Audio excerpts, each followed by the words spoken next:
tópicos. E sobre, por exemplo, o corpo sutil da alma. Eu acho que isso é bom para vocês, por causa da mediunidade. Vocês não podem estudar mediunidade sem antes estudarem o corpo sutil. O corpo sutil, Kardec chamou de perispírito. São dois vocábulos, um latino e outro grego. Né? Por exemplo, peri é em torno de, e espírito, então, é justamente em torno do espírito. Então, o corpo sutil é o perispírito. Os hinduístas, e vocês veem nos Upanishads, né, que é chamado o livro sagrado dos hinduístas, que nem todo indiano é hinduísta, mas todo hinduísta é indiano. Pelo menos tradicionalmente, pode ser povos de outras nacionalidades, mas o hinduísmo, como nós estamos dizendo, surgiu na Índia, certo? E muito anterior ao Gautama Buda. Pois bem, eles chamavam de Linga Sharira. Os gregos chamavam de Eidolon. Kardec chamou de perispírito. Uns chamavam de carro sutil da alma. Outros chamam de psicossoma. E aí por diante. Mas Kardec deu um nome que me parece ser mais apropriado. Seria, geralmente, não diria o envoltório do espírito, mas onde o espírito está. Agora, como ninguém explicou ainda? Porque vocês sabem que o espírito, pela informação kardeciana, é uma centelha. Chamaram de centelha divina. Não é isso? Agora, onde fica essa centelha no perispírito? Ela se dissemina por todo o perispírito? Ela não é o perispírito. Então, ainda há muito para se estudar e para se identificar esse processo. Isso mostra que nós, espíritas, precisamos de pesquisar, de estudar, de analisar essas questões, porque muita coisa ficou pendente e sem uma explicação, né? Assim, que possa ou que pudesse globalizar ou integralizar esse conceito. Então é preciso que nós estudemos. Mas vocês sabem, infelizmente, que os espíritas, pelo menos aqui na cidade de Salvador, não vêm estudando. Os espíritas que mais estudam são os paranaenses. Os espíritas do Paraná estudam muito, pesquisam, fazem um trabalho muito bom lá no Paraná. São Paulo nem tanto, mas no Paraná sim. Mas aqui na Bahia, muito especialmente em Salvador, não há trabalho de pesquisa. Nós temos um trabalho de pesquisa, vamos reabri-lo agora em abril. Nós vamos retomar as pesquisas, falar com Florencio para ele vir. Ele estava fazendo pesquisa comigo aqui e nós vamos retomar essas pesquisas. Então, diz aqui, a ideia da existência do perispírito remonta à antiguidade. Os sacerdotes egípcios chamavam Ka a esse envoltório fluídico da alma. Figura também na Bíblia com a denominação de Nefeste. Leia-se no Gênesis, capítulo 2, versículo 7, na tradução dos Hebreus. O Senhor Deus uniu a seus órgãos materiais do homem. A alma... Hein? Não, estou lendo o texto de ontem. Ah, ó, fique quietinha hoje, tá? Ah, por que você tem dificuldade de ler? Está na penúltima página. É na penúltima página, não tem aí não? O sutil, o corpo sutil da alma, é isso que tem. Bom, e fique sossegada para não interromper sem necessidade. É. Tudo bem não, tudo mal. O Senhor Deus, hein? Calma, rapaz, mais calma que eu tenho com você. Por aí, a paciência que eu tenho com esse povo.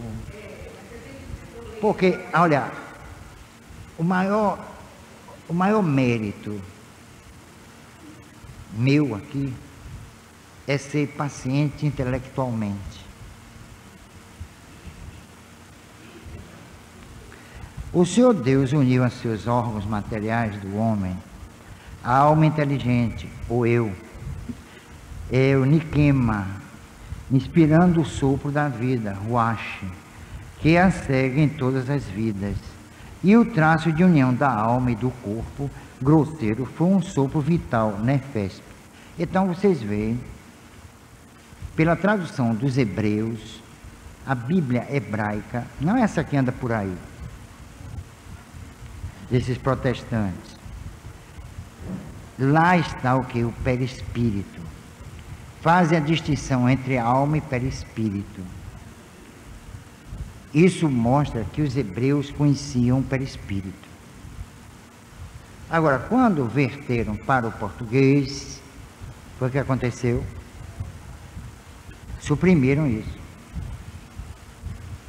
Olha aqui a prova. O Senhor Deus uniu a seus órgãos materiais a alma inteligente, Nikema, inspirando o sopro da vida, Ruach, que a segue em todas as vidas, e o traço de união da alma e do corpo. Se a segue em todas as vidas, estão falando de quê? De reencarnação. Está vendo? Está lá no capítulo 2, versículo 7 do Gênesis, da Bíblia, que não foi traduzida para o Brasil. Porque capciosamente. Essa que é a verdade. Está vendo aí? É isso que os espíritas precisam estudar. Porque quando chegam a propósito, como eu vi já 3 vezes, espero não ver outra vez, num debate com protestantes na TV Record, eu vi 3 debates, aquela 25ª hora, era um programa que acabou. Pois bem, os espíritas foram enrolados pelos pastores, porque não sabiam, não tinham conhecimento do Velho Testamento.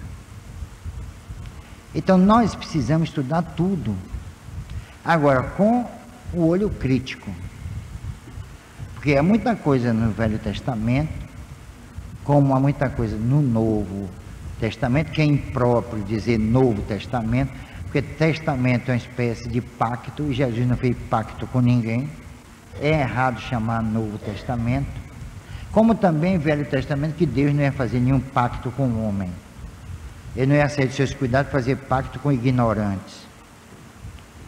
Então, resultado, nós precisamos estudar, porque às vezes perguntas na televisão, fazem essas perguntas com o livro na mão para embaraçar a gente. É por isso que o espírita que dá entrevista tem que estudar, tem que pesquisar. Não vai ficar como o programa de o show do milhão. Ah, eu passo. Ah, eu convido os universitários, né? A gente tem que saber para responder. E responder à altura, com conhecimento de causa. Porque há pessoas que fazem perguntas para embaraçar e terminam embaraçadas. É assim que eu procuro estudar muito para isso, para estar à altura dessa doutrina. Às vezes alguém dizer, pô, ele é presunçoso, é vaidoso. Vocês me rotulem de que vocês quiserem. Eu tenho que dar satisfação à minha consciência, a vocês não. Podem tirar o cavalo da chuva que eu não vou prestar nenhum esclarecimento a vocês a respeito. Não me interessa a opinião de ninguém. Só interessa a minha opinião. Eu não sou egocentrista, mas eu gosto muito de mim. E não sou Maria vai com as outras. De jeito nenhum. Então, quem quiser achar que eu sou bom, que eu sou ruim, que eu sou presunçoso, que eu sou vaidoso, eu estou pouco me lixando. Tá bom? Ninguém paga minhas contas, paga? Não é verdade? Então, o problema é esse. Eu não quero saber de ninguém. Eu fui fazer uma entrevista lá com o produtor do programa. Ele queria me embaraçar, aquele sem vergonha. Ele até não é burro, não é? Mas ele disse que era cético. E que não acreditava em muitas coisas, na alma. Ele disse que era cético e não acreditava. Eu digo, olha, a gente tem que partir do seguinte princípio: não confundir ceticismo com ignorância. Porque eu já vi muita gente do povo, até um homem que vende até coco numa barraca uma vez, eu ouvi dizer a mesma coisa que você disse. Era tão cético quanto você. Agora precisa saber quem era mais inteligente, você ou ele. Ah, nem vem que não tem. Nem adianta. Cancelou o programa, tá, obrigado, tchau. Mas eu não gosto de... É uma coisa, as pessoas não pesquisam. Não sabe nem para onde é que vai espiritismo, que a maioria não sabe. E quer emitir opinião como se fosse a verdade. Aí não, tem paciência. Eu não sou esses humildes, eu sabendo a verdade, não digo para não eu passar por presunçoso. Não, eu digo. Kardec, a gente tirou a gente Entendeu? de sala e mandou estudar antes de falar com ele. Kardec foi um negócio sério, ele não demonstrou nenhuma humildade, segundo os conceitos de humildade que se tem aí consagrado. Jesus também. Você vê que Jesus foi o manso rabi da Galileia? Não foi, não. Ele jogou duro. Ele foi ali implacável até. Então, se eu sigo Jesus, eu estou errado. Tem gente que quer ser mais cristão do que o Cristo. Aí não dá, né? Então, aqui no Velho Testamento, tem a prova, nós temos a prova da existência do perispírito. Os hebreus acreditavam no perispírito. Resultado, suprimiram isso e muitas outras coisas, aí a coisa ficou truncada. Nós não encontramos no Velho Testamento muita coerência. Por exemplo, no versículo, no Gênesis, está lá, crescei e multiplicai-vos, não é isso? E embaixo tem a história de Adão e Eva. Ora, se o homem diz para crescer e se multiplicar, por que ele ia condenar justamente a conjunção carnal? Vulgo, transa, hein? São esses disparates que as pessoas precisam prestar atenção e num programa desse largar, como eu largo. Por que não? Eu não estou indo contra a religião nenhuma, eu estou indo contra o problema do nonsense, como dizem os latinos. É o contrassenso. Aí quando a gente faz isso, aí começa a confusão para o nosso lado. A gente tem que chegar lá, porque nossos irmãos protestantes, porque nós devemos ter muita tolerância. Eu não. Eu ainda não cheguei nesse ponto. Há espíritas que já chegaram. Eu não invejo, porque são hipócritas. Se fossem sinceros, eu invejaria. Mas eu ainda não vi um sincero. Então eu não posso invejar aquilo que eu acho que é uma hipocrisia. Certo? Então, minha gente, nós precisamos estudar, ler, pesquisar, para estarmos à altura, porque às vezes em casa perguntam ao seu vizinho, o colega de trabalho, fazem perguntas a você, vocês não sabem responder.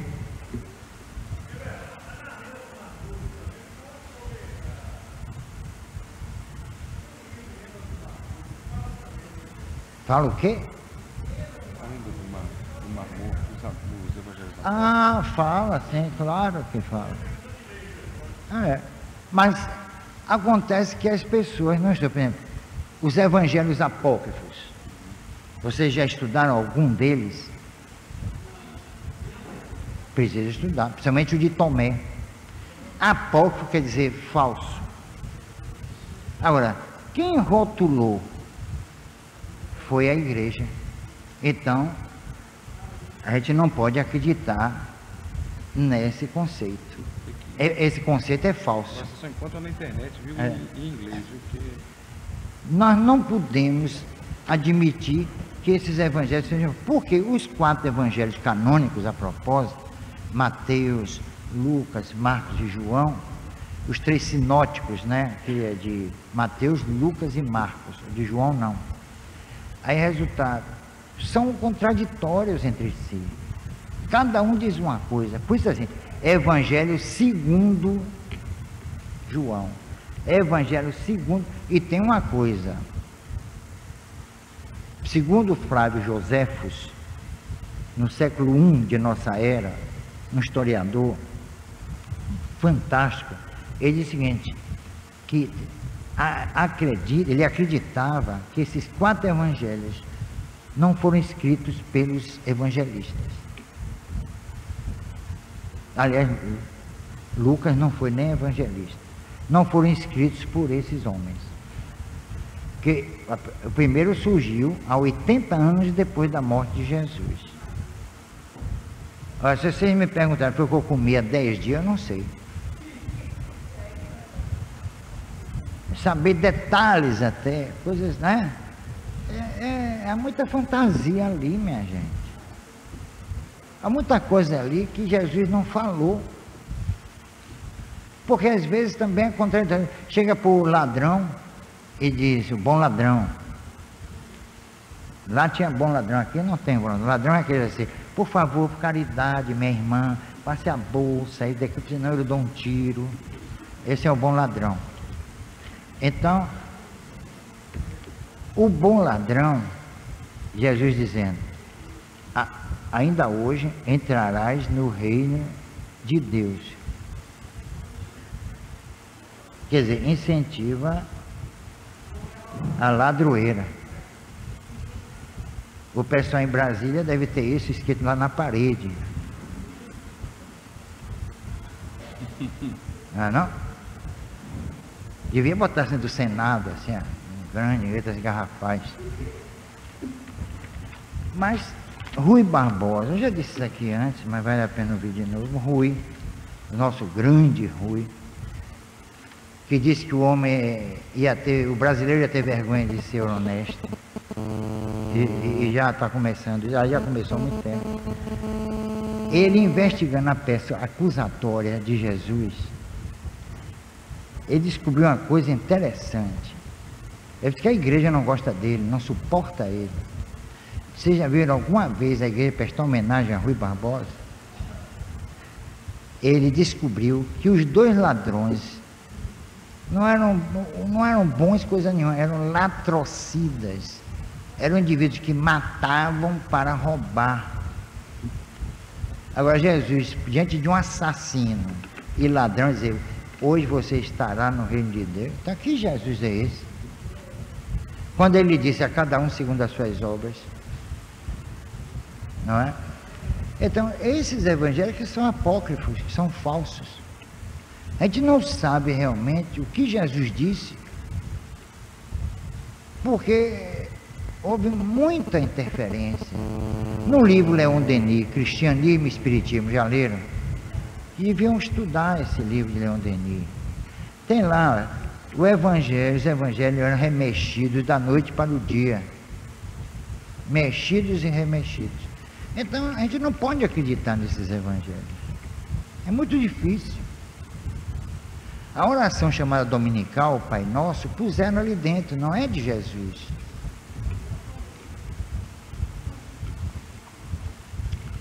Não é dele. Analisem a oração, vocês vão ver se é de autoria de Jesus. é toda contraditória. É Deus perdoando. Se a cada um segundo as suas obras, o perdão anula isso. Anula a responsabilidade diante do ato praticado, não é verdade? Então, Deus criou o Instituto da Impunidade. Eu erro, pronto, desgraço todo mundo, ele vem e me perdoa. E aí? E minhas vítimas, para onde vão? É preciso então que a gente analise as coisas com muito cuidado. Meu mal, acho que é esse. Eu não olho a minha gente, quando eu pego um texto, eu vou nas entrelinhas, na obscuridade dele. Eu não leio e me satisfaço, não. Quando eu leio e gosto, eu fico intrigado. Digo, não. Eu não gosto. Eu fico, digo, que é isso? Eu gostei logo, tem alguma coisa errada. Aí eu vou, e aí começo a encontrar. É assim que tem que ser. Eu sei que eu sofro muito com isso, mas é assim que eu sou. Eu sou assim, não tem para onde correr. E vou desencarnar assim. Porque eu estou em busca de aprender, mas aprender verdadeiramente. E não de uma forma falsa.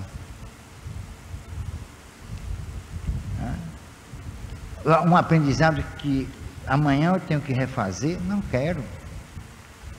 Eu quero ter, pelo menos, elementos para o aprendizado, pelo menos. Então, dentro do Velho Testamento, há coisas impressionantes. A distinção dos 3 elementos constitutivos do corpo é também encontrada no livro de Jó, capítulo 27, versículos 2 e 3 da Bíblia hebraica. E Deus diferiu o julgamento do culpado, afligindo-o no seu espírito terrestre, nefesto, porque a alma, Niquema, está eternamente unida ao espírito divino, Ruach. Vê como faz a distinção. E mostra também um Deus que castiga, afligindo-o. Esse Deus bíblico é um Deus que castiga, que premia. Repare o que Jesus disse, uma coisa interessante. Quem não é comigo é contra mim. Se eu dissesse isso aqui, o que é que vocês pensariam de mim, embora eu não desse nem bola? Hein? Radical. Parece George Bush. George Bush. Mas Jesus foi assim, radical. Ou ele não foi radical e puseram isso lá. Deus também não é, que é o Deus bíblico, é o Deus dos hebreus, não é o Deus de Bernardo. Vai ser de vocês, eu não sei. E nem quero saber, nem me interessa. O meu Deus, eu ainda não conheço. Eu acho que ele nunca falou ao homem. Qual a necessidade que ele tem de falar ao homem pelo homem? Ele vai escolher quem? Um perfeito para falar aos imperfeitos? Escolheu Moisés para falar para o seu povo errante no deserto, sofrido, desesperado, faminto, a maioria contra ele. Aí Deus, através de Moisés, fala a palavra de Deus. Vocês não ouvem dizer assim? Quer dizer, a palavra de Deus através de Moisés. E quem era Moisés para Deus falar por ele? Era algum espírito superior? Não, não era. Era um espírito muito comprometido moralmente, diga-se de passagem.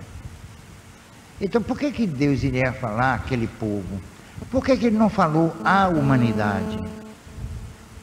O povo eleito de Deus, não está lá escrito? Não é assim? Pois assim, a humanidade eleita de Deus. Por que dizimavam os filisteus, cananeus, etc. E ele chamava Deus dos exércitos, ele ia à frente dos exércitos de Israel, para arrasar, acabar, assassinar. Os soldados estupravam as mulheres, violentavam os homens, violentavam sexualmente. Às vezes, o cadáver era violentado. Iam para as cidades dos vencidos e arrasavam. Matavam animais, velhos, crianças, doentes, e Deus à frente deles. É esse o Deus que nós devemos respeitar. Alguns até adoram. É a mesma compreensão de Deus que leva aos conflitos atuais também. Exato. Então é esse Deus que estão pregando aí, as religiões pregam. É o Deus bíblico. E tem uma coisa, adorar esse Deus é a maior asneira que o homem consegue fazer. Porque eu não posso admitir um Deus cósmico, um Deus criador do universo, cuja complexidade é fantástica. Por que o homem não vai a Marte? Que vai chegar lá pó. Isso é o que? Tempo e espaço. E o que é tempo e espaço? Na física humana. Olha, a ciência humana, diante do universo, é um ciscar de galinhas na face da Terra. É isso que é a ciência humana. Não é nada. E se tem a veleidade, a pretensão de... Não, porque aí começa a emitir opiniões. A gente não sabe coisa nenhuma. A gente não conhece coisa nenhuma. Aí vem esse Deus que o catolicismo tomou de empréstimo, os protestantes também. Agora, e os espíritas entraram nessa? Esse não é meu Deus. Eu sou melhor do que ele. Ele incentivava o crime, a violência, o desrespeito à pessoa, o desrespeito às instituições. E quando divergiam de Moisés, essas pessoas eram mortas sem nenhuma piedade. Eram assassinadas por ordem de Deus. As pragas do Egito, olha, minha gente, a gente tem que repetir mesmo essas coisas. É a coisa mais imbecil que eu já vi. Deus mandar para um povo praga de piolhos. Você já imaginaram? Foi descoberto que era sazonal essas pragas. E Moisés tinha conhecimento disso, dessa sazonalidade. Outra coisa, transformar a água do rio em sangue. Os peixes morrem. O que é que os peixes tinham a ver com o peixe?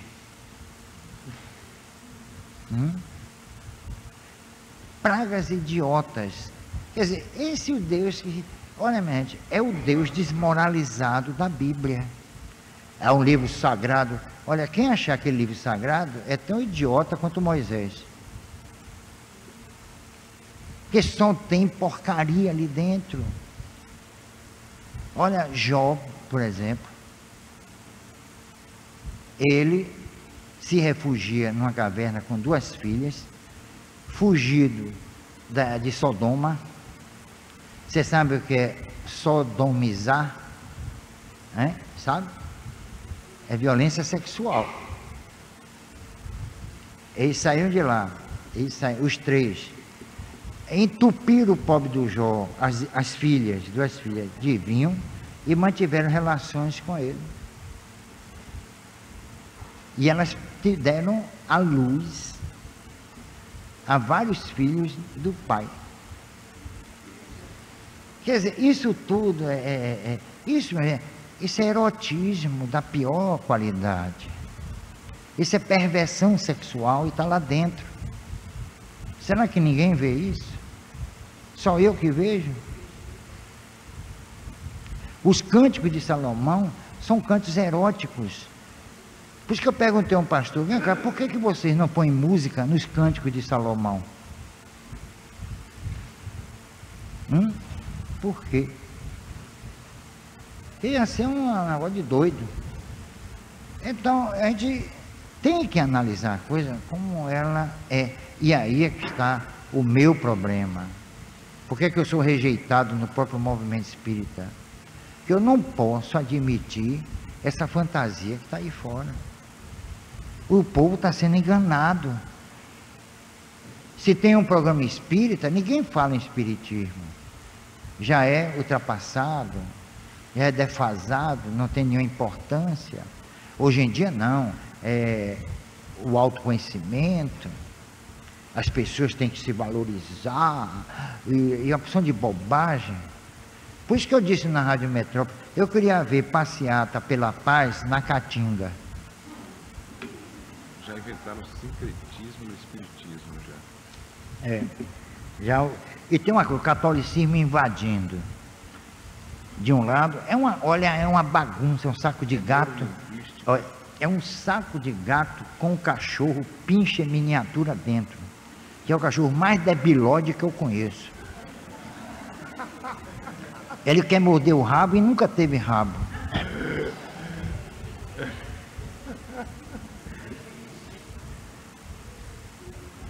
É um negócio assim de doido. Quer dizer, estão desmoralizando o espiritismo. E pessoas tidas como líderes. Aí eu combato e não gosto. Eu estou um pouco me lixando também. Olha, mas eu não vim para aqui para lucrar nem perder. Eu não vim para aqui para... É por isso que teve uma mensagem aqui, ó, na segunda-feira. Um espírito veio por meu intermédio. E quando eles vêm, eu digo, nada de bobagem. Sabe o que foi que ele disse? Ele disse que os grandes pesquisadores do século XIX e XX perderam tempo. Um William Crookes, que um dos pais da ciência moderna, perdeu tempo, disse ele. Ele se enfurnou dentro de casa, fez dali o seu laboratório, materializou um espírito chamado Kate King, a ponto desse prêmio Nobel de Química e Física, perdeu tempo, materializando espíritos liliputianos, às expensas da Faculdade Mediúnica de Eva Carriere. Sabe o que são espíritos liliputianos? Deste tamanho, 12 espíritos em cima de uma mesa. E esse gênio da humanidade chamado Maria Curie, ali, assombrada. Será que ela perdeu tempo? Será que todos esses grandes pesquisadores perderam tempo? Tudo foi em vão? Diante, disse ele, do que está acontecendo hoje aqui para o Brasil, o espiritismo sendo transformado em uma religiãozinha medíocre, o homem inventando uma série de expedientes para driblar a lei de Deus, para esconder a miséria que ele deve erradicar dentro dele. A pessoa não, eu acho, é por isso que eu digo, eu não vim aqui para evoluir, eu não vim aqui para ser bom, eu vim para deixar de ser ruim. Eu acho que a gente tem que lutar contra as nossas mazelas morais, e não se auto-iluminar. Quer dizer, vamos iluminar a miséria. É a mesma coisa que pôr luz neon nas palafitas aqui do Itapajipe, alagados. Uma luz linda, maravilhosa, para iluminar o charco, a miséria, a fome. Hein? Eu não estou para isso, não. Aí, resultado, ele disse: nós vamos ainda saber quem trouxe o espiritismo para o Brasil. Eu disse para ele mentalmente: você me diga, viu, rapaz? Porque foi um irresponsável, disse ele, para se transformar nisso que está aí fora. É que vocês não sabem. É uma coisa assim terrível, dói a gente dizer isso. Eu sinto muito estar dizendo isso. Mas uma federação espírita com 5 andares ociosos, sem nada, sem um curso, e um projeto Olon lá dentro. O que é que tem a ver holística com espiritismo? Pedimos a ciência. Essas disciplinas lidam com as emoções humanas. Só isso. O problema do homem é moral. Kardec disse na Revista Espírita: problemas morais só se resolvem com soluções morais. Não adianta, vocês podem fazer o que quiserem. Plantar bananeira, ficar na posição yoga, pode fazer meditação, não resolve. É a luta que a gente tem que enfrentar diante do ambiente onde vivemos. É um ambiente refratário ao amor, é um ambiente refratário ao bom senso, à lógica, à coerência, à paciência, à tolerância. É isso que a gente vive. É dentro de casa, é na rua, no trânsito, é no trabalho, é até no templo. E a gente tem que aprender a conviver com isso. E ainda não aprendemos. Aí eu vou me auto-iluminar. Então você vai se isolar. Vai ficar fora desse contexto e vai sofrer horrores. Essa que é a verdade. É dura, mas é assim que funciona. Vai se alienar, né? Vai ficar alienado. É por isso que quando eu digo às pessoas estranhas, olha, você procure se purificar. Que uma pessoa diz, eu quero me purificar. Cuidado, guarde um pouquinho de sua maldade. Para que você? É o anticorpo que você vai ter para enfrentar as desgraças e misérias sociais. Que é muito fácil falar de barriguinha cheia, não é? É muito fácil falar tendo uma boa casa, quando acaba a palestra vai para o seu carrozinho com ar-condicionado, chega em casa, maior conforto, é uma maravilha. Eu nunca vi nesses 33 anos de espiritismo um palestrante miserável que morasse no Alagados. Não tem acesso. Tem acessos de fome e de tristeza. Que falava, vamos fundar um centro lá na Caatinga. Eu disse ao pessoal, eu estive lá em Campina Grande, me levaram para visitar a Caatinga. Olha, mente, que tristeza. O chão era racha de tão seco. As casas, os caseiros, todo mundo contaminado com doença de Chagas. Cheio de barbeiros. As crianças nascem e morrem porque a mãe não tem leite no peito. Fora o mal do Calazar disseminado, né? Tá bom? As meninas, 16 anos, 17 anos, prostituídas. Vendidas pela família. A família vende as meninas. Eu quero ver a passeata da paz aí. Eu quero ver alguém falar em autoiluminação a esse povo. Eu quero ver falar em autoestima. Que autoestima deve ter um pessoal desse, hein? Fala assim, as plateias receptivas, todo mundo bem vestidinho aí como vocês, não é? Pelo menos, eu estou olhando pela fisionomia, está tudo bem alimentado. É muito bom falar para a gente assim.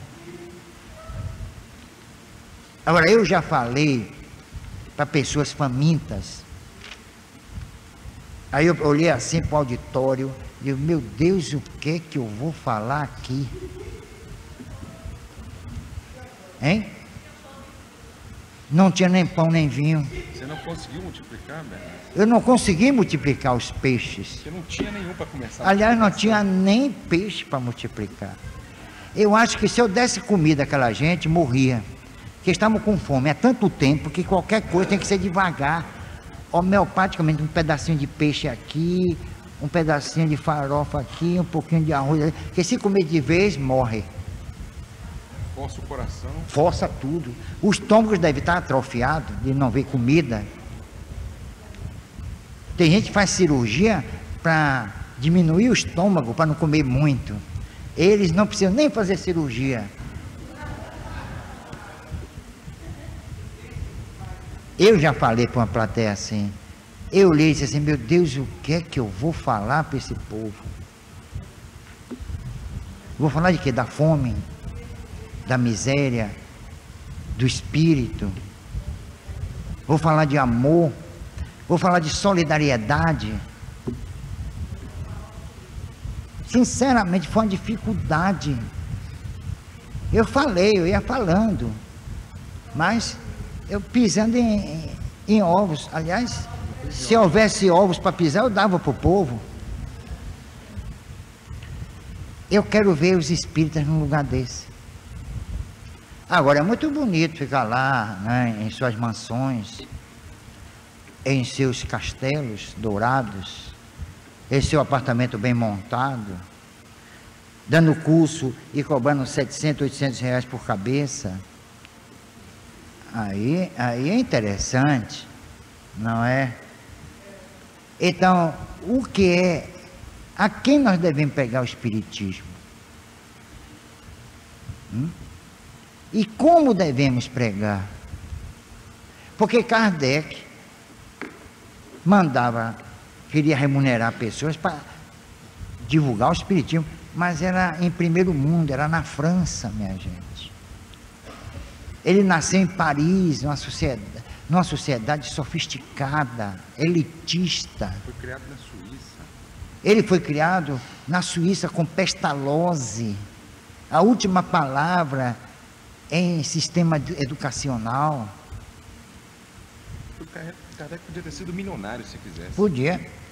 No entanto, ele não se comprometeu nem com o sistema político, social, com nada. E se sacrificou por isso. Ele podia ser um dos gênios da humanidade. Ele tinha condições para isso. Foi ridicularizado, achincalhado. Agora, por isso que o Espírito disse aí, nós temos que saber quem trouxe o Espiritismo para o Brasil, que foi um irresponsável. Para transformar o Espiritismo nessa palhaçada que está aí fora. Até música axé tem, minha gente, dentro de centro. Axé music dentro de centro espírita é a desmoralização completa. Daqui a pouco vão fazer um trio elétrico. Os filhos de Kardec, qualquer coisa. Não tem os filhos de Gandhi? Virou curtição. É curtição para dondocas. Tá todo mundo arrumadinho. Todo mundo assim, dança, um olhando para a roupa do outro, e é dança, e aquela música ridícula. Não ter vergonha de ser feliz. Quer dizer, a pessoa deve ter vergonha para ser feliz, porque a maioria não é. Hein? E como eu consegui ser feliz se a maioria não é? E o que é o conceito de felicidade?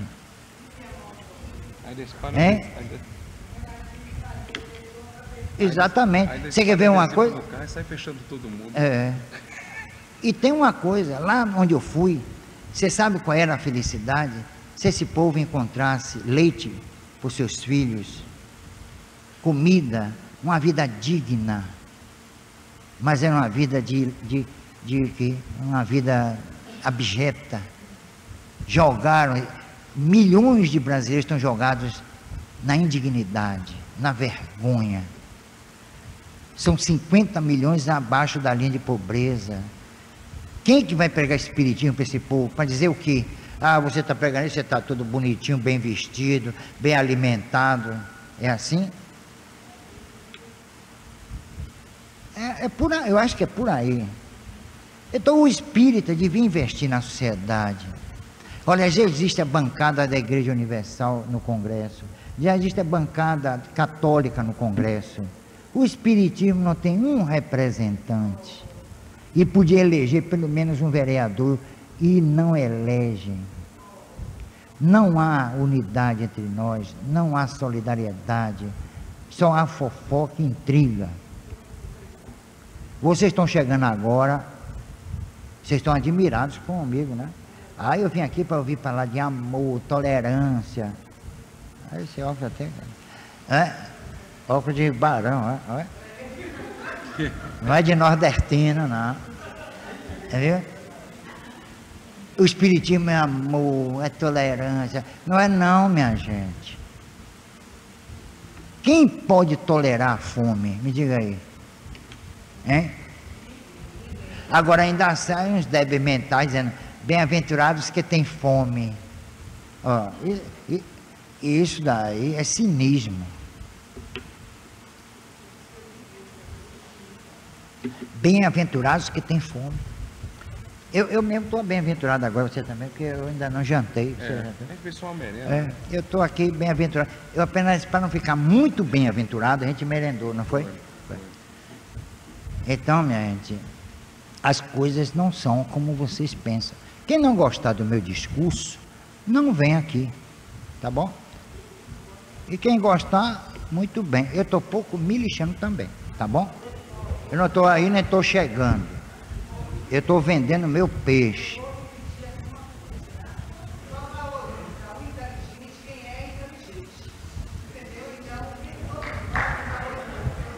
Bom, e vocês são muito inteligentes porque vocês me suportam. Não é questão de tolerância, mas de inteligência. Hein? Não, vocês são inteligentes, não tenha dúvida. Também, se não fosse, não estariam aqui. Não suportariam, não. Não me suportariam, não. Sintomaticamente, não é nem. Olha, médico, eu já fui num congresso, no centro de convenções. Tinha umas 500 pessoas na plateia. No final, acho que nem 150 estavam ali. A maioria foi embora. Eu estou pouco mijando. Está igual o cara que foi fazer uma palestra, fez a palestra, o pessoal foi saindo, ficou um. Ele disse, meu amigo, muito obrigado por você ter ficado feliz. Não, obrigado o quê? Eu estou aqui porque levaram minhas muletas.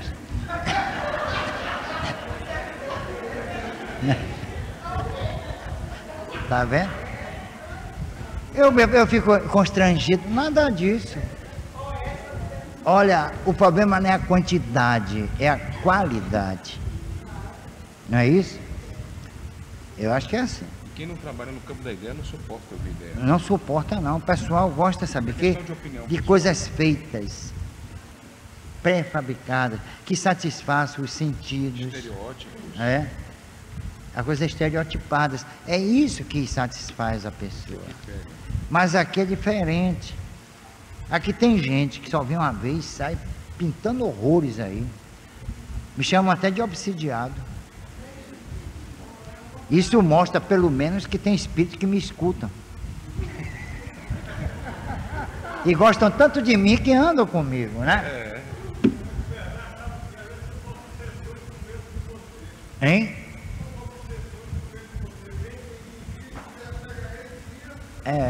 O obsessor tem medo de mim. Sim. Principalmente obsessor de terceiro mundo. Oh, meu Deus. Hein? Me deu um branco? Eu não posso lhe dar um branco. Tem um branco aqui, quer?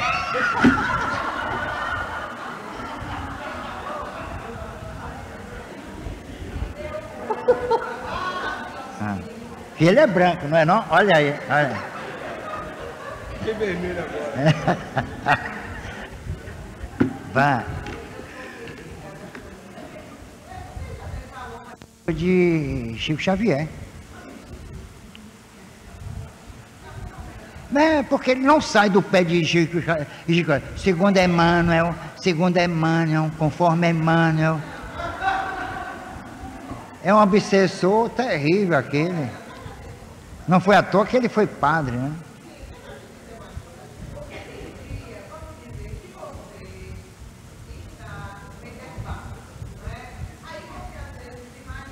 Influenciamos vossas vidas mais do que supondes. Então eles estão a todo momento conosco. Agora, isso não quer dizer que sejamos dirigidos por essas entidades, porque nós temos vontade própria, nós temos o nosso livre-arbítrio, porque senão vai dizer, eu agi porque o obsessor mandou, então se exime de culpa e joga para o obsessor. Vou lá em Bernardo me curar. Esse negócio, por exemplo, de estar de bem consigo mesmo, como você falou, é uma questão pessoal. Por exemplo, eu lido com espíritos da pior espécie. Eu, quando saio do corpo, durante a madrugada, eu vou para as zonas abismais. Cemitério é fichinha. Cemitério é sala de espera VIP de aeroporto. É isso mesmo. Resultado, eu me sinto feliz em estar ali. Trabalhando, ajudando, me ajudando. É onde nós aprendemos, é na miséria. A miséria moral. Para eu chegar ao ponto de fazer essa reunião aí, quantas pessoas foram beneficiadas? Centenas, acho que milhares. Para que eu chegasse a esse ponto, eu tive que conhecer o mal. E conheci o mal na intimidade. Eu pratiquei o mal. E foi assim que eu aprendi a fazer o bem. Que aqui a gente não combate o mal, a gente recicla, a gente ensina o mal a ser bom, a fazer o bem. Então, é por isso que muita gente não consegue fazer um trabalho desse. Não é porque não tem competência, tem. Mas eu me preparei no mal para fazer o bem. E porque não encara que foi mal. Entendeu? Na maioria das vezes, todo mundo passou por isso. E eu encaro. Por que eu adoro estar com os grandes obsessores? Eu me sinto bem diante deles, com eles. E eles sabem disso. Eu não estou no meio de espíritos danados, terríveis. Por que eles me respeitam? É porque eu sou um espírito elevado? Ou eles sabem que se facilitar eu toco a ripa neles? Hein? Eles só atendem assim. Eles não se subordinam à mão. Repare o que fizeram com Jesus. O grande mestre, o espírito superior. Eu nem na pegada dele. No entanto, ele foi envolvido pela obsessão. E levaram ao martírio. Foram os obsessores. Não foi? Então. Agora, ele talvez não tivesse condições de lidar com esses obsessores, porque ele estava muito superior a eles. Então, o que é que ele faz? Ele pega espíritos, é como dizer, os semelhantes curam semelhantes, não é verdade? Similibus curantum. Os semelhantes curam semelhantes. Então, me pegaram para fazer esse trabalho. Eu nunca iria ser espírita se não me pegassem. Eu não vim para o centro espírita espontaneamente, eu não vim por causa de doença, muito pelo contrário, eu gozava de perfeita saúde. Será que, eu não sei que o dia que a saúde foi perfeita, mas pelo menos dentro da nossa concepção. Que às vezes quando a pessoa tem muita saúde, ela é doente. Então, resultado, eu fui chamado na raça para vir. Eles me escolheram, mas não era porque eu era o bonzinho, não é porque eu era o formidável. Vocês veem minha atuação, como é que eu sou? Eu sou cáustico, eu sou crítico, eu não tenho às vezes tolerância com muitas coisas. Eu amo essa doutrina, não porque ela me salvou, ela não me salvou de nada, eu continuo o mesmo Bernardo de sempre, mas eu amo porque ela me deu a oportunidade de usar todo o meu know-how de maldade para o bem,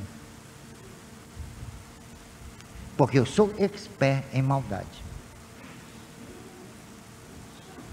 Não entendam diferente, porque para conhecer o mal, para combater o mal, aliás, você tem que conhecer. É por isso que eles me respeitam aí. Os médiuns estão aí, são testemunhas. Não é assim, o organismo não pega o vírus morto para conhecer o sistema da vacina? Exatamente. Você produz o mal dentro do corpo reconhecer ele? A vacina é assim. Eu sou a vacina do espiritismo. E os médiuns são aí testemunhas. Eu ainda não vi um espírito. Se eu fosse lá, dizendo, você vai sair, e sai. Ah, mas são médiuns dele? Não, pessoas estranhas, desconhecidas, que eu nunca vi. Por quê? Porque eu tive esse handicap. Agora, vem um espírito superior, né, maravilhoso, ele não sabe lidar com aquilo. Ele é muito ético, muito reservado, respeitoso. Aí tem que pegar mesmo. Olha, repare uma coisa, a parábola dos carreteiros, eu vou encerrar com isso. Jesus ia passando por um lugar, estava chovendo, encontrou um carreteiro, quer dizer, é a carroça, atolada na lama. E o carreteiro xingando, pintando de ar, blasfemando, mas lutando para tirar a carreta da lama. Aí Jesus reuniu os discípulos e vamos ajudá-lo. E aí pegaram de um lado, pegaram do outro e conseguiram tirar da lama. Resultado, mais adiante, ele encontrou outro carreteiro com a sua carroça, sua carreta enterrada na lama. Ele passou tranquilo. O sujeito estava lá, sentado, triste, cabisbaixo, desanimado. Ele passou direto. Pedro, que ele chamou pedra de tropeço, ele dava cada história em Pedro, pelo menos está lá nos evangelhos. Ele disse: mestre, eu acho injusto o senhor ter atendido aquele outro lá e não ter atendido a esse aí. Ele fez: por quê? O de lá estava blasfemando, xingando a Deus, pintando horrores, e o senhor foi lá e ajudou. Aí ele disse: olha, Pedro, Deus ajuda a quem porfia, Deus ajuda a quem trabalha. É o que eu estou fazendo aqui. Eu estou aqui blasfemando, gritando, pintando horrores, mas estou levantando a carreta minha que está na lama. É isso, o mérito é esse. O mérito não é de posturas físicas, agradáveis, olhos úmidos de humildade, de amor, trejeitos, desmunhecações e coisas do gênero. Então, a gente é ajudado quando a gente faz por merecer. Então, qual é a moral dessa parábola?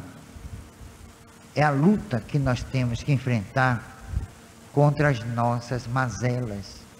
Não é tentar se iluminar, se autoconhecer. É a luta difícil de a gente conter, por exemplo, em determinado momento, a língua, que é o chicote do corpo.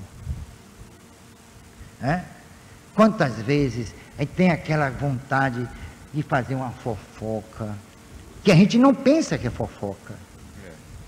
O fofoqueiro não acha que faz fofoca. Pensa: eu tenho uma coisa para lhe dizer, não sei se eu vou dizer, mas fica entre nós. Quando você gosta de dizer, fica entre nós, é como Jesus. Jesus curou o cego e disse: olha, não diga a ninguém. Jesus sabia que em poucos momentos todo mundo ia saber. Se vocês querem que alguém saiba de alguma coisa, diga olha, não diga a ninguém, fica entre nós, eu estou confiando em você. Pronto, todo mundo vai saber. Entenderam aí? Então, gente, vocês aprendam uma coisa, como eu estou aprendendo, e me perdoe eu dar essa sugestão, porque eu não gosto de dar sugestões. Nunca pensem que nós já estamos preparados para praticar o amor, o bem, a caridade. Nós não estamos. Porque tem muita gente que faz o bem a outrem, mas esquece de si mesmo. Isso é muito importante. Jesus diz: ama ao próximo como a ti mesmo. A gente tem que descobrir o que é amar a nós mesmos, que nós não sabemos. Eu acho que eu posso até aventurar respeito próprio, ter consciência dos defeitos de que nós somos portadores, a luta que nós empreendemos para diminuir a sua intensidade em nível de exteriorização. Ser sincero, sim, não. Procurar, eu sou sincero, olha, é um dos maiores dos meus defeitos é ser sincero. Meu pai chegou para mim, teve um problema no hospital português, ele chegou para mim, ele é espírita, deve estar por aí, por aqui não está não. Ele disse, ele não ia muito com minha cara. Não ia mesmo, por questões pessoais. Aí, resultado, ele chegou para mim, mandou todo mundo embora e disse assim, Bernardo fica na enfermaria da Hospital Português. Ele ia se submeter a uma cirurgia. Aí disse, Bernardo, me diga com toda a sinceridade, se você puder, eu vou morrer? Eu disse, vai.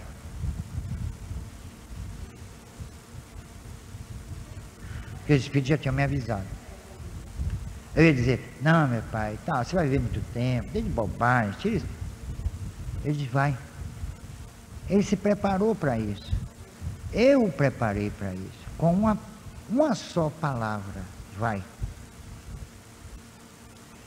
O que eu não pude fazer por ele em toda uma vida, eu fiz num segundo. E ele chegou quando estava indo para a sala de cirurgia, minha mãe se aproximou dele e fez, Bernardo disse que eu vou morrer. Ninguém me condenou. Pois bem, alguns dias depois da cirurgia ele morreu. Está vendo? Ah, eu sou profeta, eu sou feiticeiro? Não. Os espíritos me informaram, porque sabiam do quadro dele. Era um quadro muito delicado. Então eu podia enganar meu pai. Eu não engano a ninguém, nem a mim mesmo. Ele ia desencarnar enganado. Não entenderam o que estava acontecendo. E talvez até ficasse com raiva de mim mais tarde. Ele me enganou. Não é isso? Então a gente tem que admitir as coisas como elas são. Eu falo aqui a vocês, eu tenho uma aparência assim saudável, né? Essa vermelhidão parece que é do diabetes. Eu sou tão bom que eu sou perseguido pelos diabetes. Não entenderam? É os diabetes, os diabinhos, pronto. Entenderam agora? Puseram os diabetes em minha vida. O diabetes, neuropatia. Agora mesmo eu estou com a chaga aqui, ó, que não quer fechar porcaria. Eu nem ligo mais. Ah, bem, eu botei remédio, eu não. Se eu botar Sara, se não botar no Sara também, então deixa essa zorra aí. Entendeu? Infarto, então eu devia ser um cara triste, preocupado com a morte. Eu tive 2 infartos, tive congestão pulmonar, o diabo 4, aí, ó, passei quantos dias no Aliança? 12 dias, né? Resultado, eu estou preocupado com isso? Não. Eu não estou preocupado em morrer. Eu fico preocupado em viver. Eu tenho medo de que, olha, mente, por pior que seja o mundo onde eu for, não será pior do que o daqui.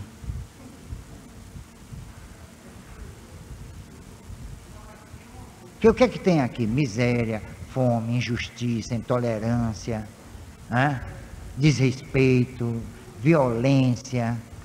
Nós estamos vivendo um clima terrível. Medo de quê? Medo de sair. Olha, a gente tem medo de sair do que não presta. Porque esse mundo está quase que imprestável. É morte, é crime, pessoas sendo assassinadas de uma forma brutal. Agora não me venham dizer que é karma. Parece que quanto mais vivemos, mais o karma se torna maior. Não é assim não. Existe o livre-arbítrio. A pessoa tem aquela tendência para matar, ela vai e mata. Ou você acha que Deus ia usar uma Bin Laden da vida para jogar 2 aviões numa torre para matar aquele povo todo lá? Isso é karma? É a justiça de Deus? Que Deus ignorante é esse? Que se prevalece de um louco, de um débil mental para fazer cumprir a sua justiça? Então que justiça é essa? É uma justiça baseada na injustiça, na insanidade, na loucura, na irresponsabilidade? Hein? A gente precisa reavaliar esse conceito, senão a gente vai terminar comprometendo o pobre do Deus, mais do que ele já está comprometido. Tem horas que eu ouso vibrar por ele. Ele está pior do que eu. Não é? Então vamos dar um Bin Laden da vida, um desequilibrado, um débil mental, para fazer cumprir a sua justiça. Eu não posso entender um Deus desse. Não posso. Se vocês quiserem, tudo bem, mas eu não posso. Aí não dá. Então as coisas acontecem no terreno humano e aqui fica. Se vocês vivessem na época, hein,